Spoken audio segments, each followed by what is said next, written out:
the Middle East and Africa, Europe and America. It is now time for our broadcast in English for listeners in Europe. Live from the Public Relations Department of the Royal Thai Government, this is Radio Thailand News. สวัสดีครับ สวัสดีค่ะ Today is Monday, November 9th, 2020, and this is Radio Thailand News Hour. I'm Krachang Wait And I'm Warisa Niranath Gomon. Making the national headlines this lunchtime. The Prime Minister indicates he is satisfied that the co-pay scheme to boost consumer spending has received great feedback from Thai communities.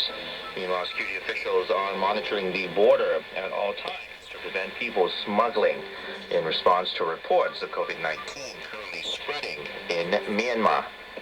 Looking at the global scene, Britain's foreign minister says his country will be the closest ally and most dependable friend to U.S. President-elect Joe Biden. Well, now take a look at those top headlines and many more in detail.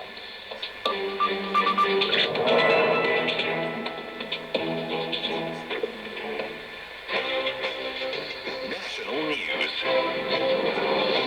First up in national news.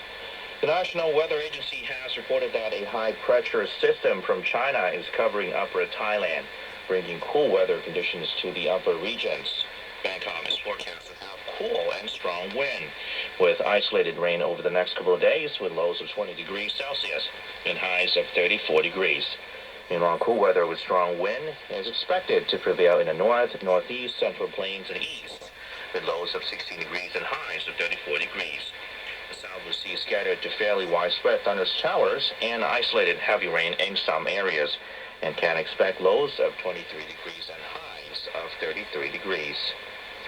Meanwhile, the IQAir website has indicated that the AQI in Bangkok this morning was yellow, with average PM2.5 levels registering as satisfactory. IQAir reported that the AQI or air quality index for Bangkok logged an average of 92, indicating that air quality is acceptable. However, there may be a risk for some people, particularly those who are unusually sensitive to air pollution. PM2.5 levels in Bangkok reached an average of 0.4 micrograms per cubic meter, in line with the national safety threshold of 50 micrograms, but exceeding the World Health Organization standard of 25 micrograms.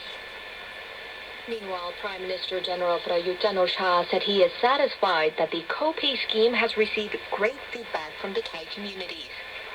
Voicing his satisfaction with the co-pay program, the Prime Minister said the scheme reduces expenses for consumers and boosts the microeconomy. He said street vendors, stores, and restaurants are greatly benefiting from the program. So far, more than 523,000 businesses have joined, and up to 7.1 million people have made purchases, totaling 7.62 billion baht. The average amount of people spent for each purchase is 261 baht, and the top provinces with the highest spending are Bangkok, Songkhla, Nakhon Si Thammarat, Surat Thani, and Chiang Mai. Those who did not make the cut will have to wait until November 11th, when the second round of registration starts. After a successful registration, one must make the first purchase within 14 days or will be disqualified. With this campaign, the government offers to subsidize half of the amount of purchases at participating stores, with a daily cap of 150 baht and a total limiting of 3,000 baht per person throughout the campaign. Transactions must be made via the government's wallet app, and the subsidized amount will be transferred from the government to participating stores.